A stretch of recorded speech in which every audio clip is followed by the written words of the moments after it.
What is happening? Welcome to the Plus Pitch Podcast, your morning pitching podcast from pitcherlist.com. My name is Nick Pollock. Today's August 25th, and yes, we're going to talk about baseball. A few things I got to talk about first. One, Jake Crumpler wrote the list notes this week. I am so excited about it. It's because Jake Crumpler is likely going to take on a little bit more next year, and I wanted him to get an opportunity to write the proper edition of the list before the end of the season. And next week, we're going to the schedule edition of the list. So the proper 1 through 100, et cetera, and honorable mentions. This is the last week we're doing it. I still did the ranks, and I talked it over with Jake. Jake then wrote the notes. He needed more time to do so, which is understandable. It's the first time he did it. So I gave him the night, and then we pushed it out this morning. I made a few edits with like Wheeler and Gosman and Urquidy based on Monday night's games. But that's why it's a little bit later this week. I know it's been later for a lot recently. A lot of things going on in my life that I need to spend more time on right now. It's okay. It's all good. Trust me. But yeah, that's something maybe we'll talk about another time. However, I also want to mention that the pitcher dashboard that I've been talking about a while, I know you're kind of sick of it right now. Well, I'm going to tell you this. It has been updated to match what I have. And this is such an exciting moment. I feel like it is the experience I've been trying to give you guys the entire time. We made a lot more edits just to make it look so good. And anyone who has tried it, I would be shocked if you felt like it wasn't worth it. I really cannot express. Give it a spin. I might be able to make it free for a second, but I don't think so. And if you want to check it out to really understand these pitchers better than anyone else for the final month of the season, you got to go and get it. So you can get 20% off PL Pro yearly with promo code Live Dashboard. 20% off. I've spent 7 months just fine-tuning this thing to provide the right data in the right way with the right design. It is not easy, and it's what I use to get all of my information. You got to do it. Oh yeah, and by the way, you can import all of your fantasy teams and get our rankings assigned to them. All the Process Plus marks, our Process Plus rolling charts, and the live draft assistant, which we know the number one ask was for live sync for your drafts, and we're doing everything we can to get that for you for this offseason. So really, you have to get PL Pro. It's $20 a month, but you get 20% off of that if you get live dashboards. That's $16 a month now. Guys, that's for a full year. Oh my gosh, you'll get all the preseason stuff, everything you want in season. My Sin Start grid for 14 days, my extra day of ranked streamers, all of it. Support the site through the lockout, guys. Okay, thank you for enduring that. So sorry, had to plug all of it. We got to talk about Zack Wheeler. And another apologies, I guess, because this was just terrible. He entered yesterday's game. This is before how bad it was, with a 6.64 ERA, a 162 whip, and a 12% walk rate. And that was across his last 5 games. Really just atypical of Zack Wheeler. He had not completed the 6th inning once. He had done that in 87% of his previous 15 starts. 13 of 15 starts prior came with at least 6 innings. All right. And actually, I think that's it is. Yes. I'm so sorry. Bad maths. 4 innings, 8 earned runs, 9 hits, 5 walks, 4 Ks were what we actually got from Zack Wheeler in Seattle at the T. What is going on? Right. I removed him from Ace is Gonna Ace. It was also a 5 earned run first inning with 2 home runs. Sure, he got Cal Raleigh back. Yay. We're all so thrilled. No, this was a case where Zack Wheeler just cannot locate as he normally does. I mean, that is just business as usual. His sinker is supposed to get inside of righties and jam them and end at bats soon. It's not doing that as effectively.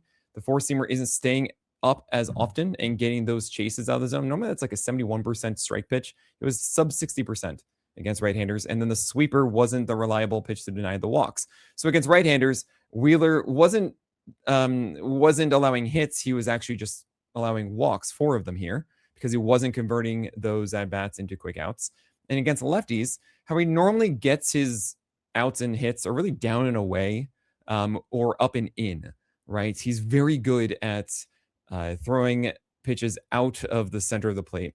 And that wasn't the case here. This was 7 of those 9 hits, all on pitches in the middle of the plate. That is the four-seamer, the cutter, the splitter. It's all there. And to see Wheeler just out of practice, it looks like, is strange. I feel like there is something holding him back. It looks like it's an injury. Could be the TOS reappearing. Could just be fatigue after the long year. I don't know, but he is not the Zack Wheeler we know. And I don't blame anyone who wants to bench him against the Angels this week, but I'm going to do it because as long as they are pitching him, and this is a playoff contending team, that means that they feel like Zack Wheeler is healthy. And if Zack Wheeler is healthy, then he'll make whatever tweak he needs to get back into it in time, especially against a team like the Angels. However, if that's not good, there's no way I'm going to suggest starting him against Atlanta. Kevin Gausman yesterday against Arizona, 7 innings, 0 runs, 3 hits, 1 walk, and 6 Ks. He got the win. Amazing. 37% CSW in that too. Also is a King Cole. And this was the game we've been waiting for. Now, the Diamondbacks were absurdly passive. 39% called strike rate is so high on his four-seamer. I mean, that is insane. You're hoping for like a 26, 27%. 39 is just, oh, okay. But that meant that they were on their heels a lot, and then they hit a ton of these into play.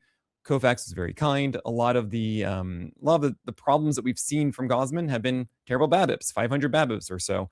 That was more understandable as part of the Jays, but not really the Cubs. The Cubs are an elite defense, like the best one. So I expected more of this, and it's going to be closer to like 6 innings, 2 earned runs than it is 7 of 0. But yeah, this is Gausman. And I moved him up from my earlier ranking because I needed to see one of these. Saw last night, and I was like, well, never mind. I'm pushing him up into like where Logan Webb and friends are. Carson Wisenhunt was looking much more promising. 93 miles per hour, actually even flirted with 94 finally after going 92 for most of this year. And then you have the changeups actually sitting down. You have the four-seamers, even though they weren't getting strikes, they're at least upstairs as opposed to down. And then he left the game with elbow pain. Oh my gosh. I see this every so often where like a guy is finally doing something that is exciting, right? Oftentimes it is velocity, and that velocity overstrains them, and then there you go. But I overworks them and or strains them, I should say. But Carson Wisenhunt, 2.2 innings of 0 runs, 2 hits, 1 walk, 3 Ks. I don't know what's going to happen now. I would not expect him to start soon. Sandy Alcantara did great things once again. 7 innings, 1 run, 6 hits, 2 walks, 6 Ks. He is the reliable quality start guy. It was not a great one last time, and I'm happy to see that he got it back. It has been a 20% strikeout rate across the last, I want to say, like 12 games or so, 10 games. When he's been averaging 7 innings a start, though, which means that it's about 5 strikeouts, actually more per game. So that's cool. Zebby Matthews. This was the best slider I've seen from Zebby Matthews in a very long time. 7 innings, 1 run, 6 hits, 1 walk, and 7 Ks, 23 whiffs for a Gallows pole in Sacre Verde. Oh, man. That's pretty awesome. Now, the Athletics do favor right-handers a little bit more than your average team, which means that those sliders can be really effective down and away if you nail them. And Zebby did. I mean, he got 10 whiffs total on this one, but half of those were actually against lefties too. And he had a few that were spotted down, and that's cool. He had 3 of them that were swung at kind of like a Cannibal McSanchez at the top of the zone. That I'm like, okay, that probably won't stick around. But then again, the sinker had a 90% strike rate. That's so cool. He's up to 96. His changeups were down and away to lefties. This is cool. I mean, it's not going to be this good because I think the right-handed lineup and against Athletics are really amplifying that slider a bit. At the same time, 23 whiffs. I mean, I had to bring him onto the list because this is really cool, and maybe he can replicate it against the Tigers. Will they send that many right-handers to the plate? Probably not, but it might be a shot, worth a shot given the improved slider. Braxton Ashcraft. This is his third start of like going deep and getting good ratio. So 6 innings, 1 run, 4 hits, 1 walk against the Padres, but just 2 strikeouts despite 11 whiffs. He went over 9 with his slider in 2 strike counts. That is, he didn't have a single strikeout on the slider despite throwing it 9 times. 2 of those strikeouts, the only 2, were the curveball.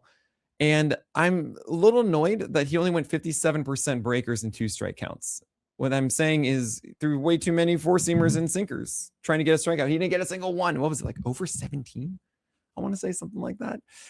You got to be better than that, Braxton Ashcraft. I mean, look, I don't know why you're not going like 60 to 65% sliders and curves. They're so much better than your fastballs. Even though you're at 98, they're not as good. Yes, you did get through this game, 6 innings at 91 pitches. I totally get that. You want to dominate? I mean, those were you threw so many pitches in 2 strike counts that were not strikeouts.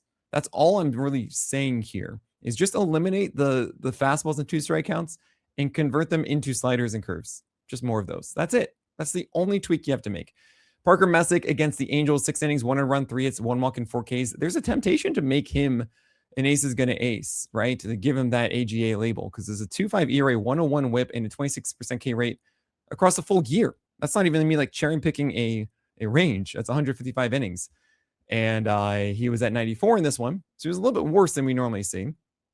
And his fastball didn't whiff a single time. We'll talk more about lack of whiffs later. But it was nice to see the cutter in action. The changeup was all right. It's everything is just kind of like cruising and cool with Parker Messick. He's the perfect example of a pitcher who isn't having those amazing swing games to outweigh the bad ones. He's just not having the bad ones. It's just one of the highest floors, and it's not all about the ceiling. You have Drew Rasmussen against the Tigers. So you have 6 innings, 1 run, 3 hits, 0 walks, and 5 Ks. This is the standard Drew Rasmussen, and this was even without the best cutter, who's his cutter has actually dipped a bit in its efficiency over the last 4 or 5 starts, fewer strikes on it, fewer whiffs. Usually we see some 70% strikes, and it's 55 to 62, something like that. Should be fine. Right-hander Suarez, 5 innings and 1 run. Yes, 4 hits, 4 walks. No, 4 Ks.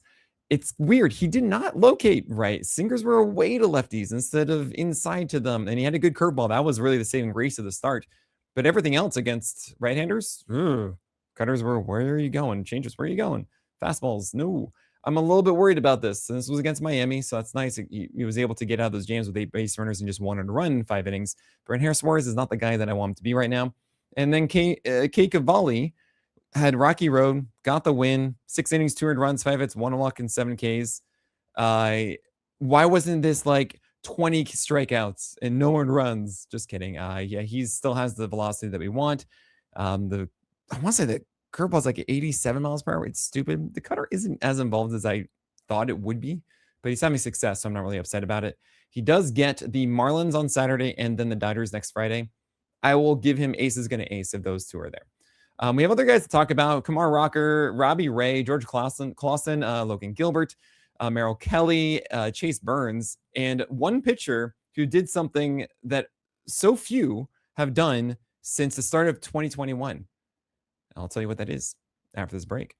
All right, so we have George Clausen, 5.1 innings of 2 runs, 6 hits, 3 walks, and 3 strikeouts. This was against Cleveland. I was a little bit scared about this because he's going against lefties, and he does not have a strong left-handed approach, right? He has a really good right-handed one because he has an elite slider, 90 miles per hour, but it's gyro, proper gyro, and he does a great job of getting that down and away. That was still there here in this game. Awesome. The four-seamer is really just get it over the plate, please. And it was still sub 60% strikes in this one. Not to mention, there's nothing else. He tried to throw some changeups and they were fine. It was 6 for 9 strikes, I believe it was. But it's not a left-handed approach that feels good at the moment. Clausen did get some whiffs on his slider against lefties, sure. But until he has a real strong left-handed approach, I'm going to platoon this to be focused on right-handed lineups, or at least half split. And any team that is going to face or going to send at least 7 batters from the left side against Clausen, I'm not going to go after, I think. And I see the Yankees next. That just does not match for me. Logan Gilbert, not George Clausen. That was George Clausen, by the way. Logan Gilbert against the Phillies, 5 innings, 2 runs, 5 hits, 2 walks, 5 Ks. This wasn't the smoothest one. It was 102 pitches for Logan Gilbert. But his four-seamer was just dominating in the zone. And if you got any sort of help from the changeup or the splitter, or just a little bit more from the slider, all of them had low strike rates relatively. He could have easily gotten 6. You have Merrill Kelly going 5.2 innings of 3 runs, 5 hits, 3 walks, and 4 Ks. I know it doesn't sound like I'm a big fan of Toby's, but I actually am when they're just so undervalued. There's a range of what a Toby is. They're the pitchers who I call Toby that people don't like that I call him a Toby. Then there are the Tobys that people don't care about. And those are the ones I like because they're so under-rostered and underappreciated for what they do. And Merrill Kelly in this one was 1 out away from 6 innings and 2 earned runs. And then he allowed a single and got pulled, and that guy came in. So that's why it became 5.2 innings, 3 earned runs, 5 hits, 3 walks, and 4 Ks. And the thing is, he did everything right. I mean, he did the changeup down and away as he wanted to, did the slider as he wanted to. And this is the result, which is a little disheartening, even though I did just mention he got a little bit bad luck in there. It's still just okay. Do I really want to continue going after this? I don't really want to do it. You have Kumar Rocker against the White Sox. I added him to the list after this one because he got 8 strikeouts in 5.2 innings, got the win, 2 earned runs, 5 hits, and 3 walks along the way. 14 whiffs here. The slider is still always low and getting all of the whiffs. I don't love the lefty approach with the sinkers going up and away. He didn't have a high strike rate on it, though, and he did throw more cutters, and I'm like, fine, he's a hipster, right? He could have one of those excellent starts and roll with it. So it's not common for 8 strikeouts. Only the second time he's done that, but like 6 strikeouts, 7 strikeouts, sneaky win, good home park. I'll say that he's a hipster for your 15 teamers, which is worthwhile on the list. I removed Jackson Kent, by the way, and I feel like maybe I shouldn't have. I don't know. Jackson Kent hasn't done it yet. Like, he hasn't put it all together, but it feels so close from the left side. 93, 94, good extension. Blake Stump blueprint, 4-seamers, change-ups. He's a swatch for the Nationals. Just pay attention. That's all to him. And you have Robbie Ray against the Pirates. 5 innings, 5.1 innings of 200 runs, 5 hits, 2 walks, and 5 strikeouts. Finally, he pulled back on the sinker to right-handers. It was more 4-seamers than sinkers. I mean, he threw like 5 of them, maybe. 3 actually to right-handers. The changeup was 46% usage to right-handers and 47% strikes. And the slider is still not at all there, but at least he had the higher 4-seamer in this one. Sweet. Against lefties, he's just fine. You know, it's really just about the right-hand approach for Robbie Ray. And among all of this, like, ridiculousness, the last 12 games for Robbie Ray is a 1.94 ERA and a 1.23 WHIP. That's since June 16th. That's bonkers. Like, he is so not locked in at all and is a 1.94 WHIP ERA. So I guess it's effectively wild. I don't know. I gave you a tease before the ad break that someone did something that we've only seen 5 times in total since 2021. And that was Framber Valdez, who went 6 innings, 300 runs, 8 hits, and 2 walks, which is a very, very poor quality start, with 0 strikeouts and 0 whiffs. Not a single whiff on 84 pitches. Only 5 pitchers have had a start since 2021 with at least 80 pitches, or at least any pitcher has gone at least 80 pitches with 0 whiffs. It's Brandon Pfaadt on the 19th of May in 2025. We have Jose Barrios doing it in 24. We have Adam Wainwright doing it in 23, and Martin Perez doing it in 23. That's it. The only guys who have thrown at least 80 pitches to return 0 whiffs. All of those actually did over 90. Yeah, if you need a sign that Framber Valdez isn't going to work out, I mean, it's right there. It's not going to work out. Jeffrey Springs against the Twins, 4.2 innings of 4 runs, 7 hits, 2 walks, and 3 strikeouts. It's not sunshine and rainbows. Yeah, don't go with Jeffrey Springs. Ryan Feltner, Colorado pitcher in Nationals Park, which is honestly like the best place you could hope for, maybe. It's a terrible lineup. I mean, sure, it's not Pitchers Park, but still did not work out. 5.2 innings, 500 runs, 6 hits, 4 walks, and 6 Ks. You have Jose Urquidy, who I took off the list, pitching for the White Sox against the Rangers. 3 innings of 500 runs, 6 hits, 4 walks, and 2 Ks. I was a little bit disappointed because he did have 6 innings of 8 strikeouts last game, 0 runs. And I was really hoping to see a little bit more of that this time, and it just wasn't. And so I said, fine, you're off the list. And then you have Chase Burns. We got to talk about this one a little bit. 3.2 innings of 500 runs, 9 hits, 1 walk, and 5 Ks. And Chase Burns is your Strider type, just without a whiffable fastball. I mean, Strider wasn't really a super high 4-seamer whiff rate at times. Like, it was like 11 and 12%. And then the slider was the one that was like 25% plus. And that is what it is for Chase Burns, right? It is just a ridiculous 32% put away rate, which is across the season. Amazing. Now it's a 14% put away rate for the season on the 4-seamer for Chase Burns. And I think that is all that's missing, is if Chase Burns can find a way to turn that into 20%, which means really getting the 4-seamer likely to like 10%, 11%, 7, 8% swing strike rate. That's it. Just locate the thing upstairs. But he's had a lot of trouble with that. And if, you know, this was a 70%, if this was a slider with a 70% strike rate and not 54%, as it was in this game, then he might be able to mask the fact that the four seamer isn't coming through like this, right? And this was such a good matchup in Oracle Park. It's really disheartening. But just know that it's as simple as, hey, throw sliders for strikes, keep the four seamer upstairs, and you should likely have a much better put away rate on that four seamer. And there you go. You're golden again. So I'm not going to remove the aces against ace tag from Burns, even though I kind of hinted at it maybe 2 weeks ago. The velocity is at 97, which isn't 96.5, but it's not 98. I think we're fine. So we're just going to keep going with Chase Burns. And that is it for today. So thank you all so much for enduring all of the weird schedules, for enduring the inconsistent Plus Pitch podcasts. I'm doing everything I can. I can explain more at a later time, but that is it. So my name is Nick Pollock, and may your habits be low and your strikeouts high.